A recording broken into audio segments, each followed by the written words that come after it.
படித்த படிப்புக்கு வேலை கிடைக்காம வேறு வழி இல்லாமல் வெளிநாடு போனால் நல்லா சம்பாதிக்கலான்னு சொல்லிட்டு கடனை வாங்கி வெளிநாடு வருவோம். அந்த வெளிநாடு வந்தீங்கன்னா இந்த 2 விஷயத்தை இழந்தே ஆகணும். ஒன்று இளமை, இன்னொன்று சுயமரியாதை.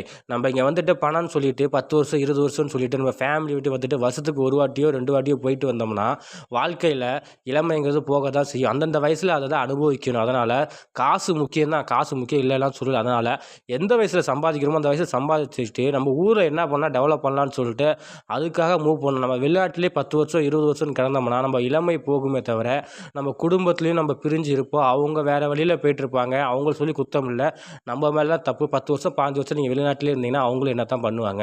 நீங்கள் சுயமரியாதையை கண்டிப்பாக இழந்தாங்க ஆகணும். கடனை வாங்கி நீங்கள் வெளிநாடு வந்திருப்பீங்க. ஒருத்தர் அசிங்கமாக திட்டும்போது நீங்கள் அவங்கள கோவப்பட்டீங்கன்னா நீங்கள் சண்டை போட்டுட்டு நீங்கள் ஊருக்கு தான் ஏற்றிடுவாங்களே தவிர நீங்கள் அங்கே ரன் பண்ண முடியாது. நம்ம ஊரில் வேணால் டானாக இருக்கலாம், ஆனால் வெளிநாடு வந்துட்டிங்கன்னா அடக்கி உடைக்கி தான் இருந்தாகணும். ஏன்னா நம்ம கடை வாங்கி காசு கட்டிட்டு வந்திருக்கோம்.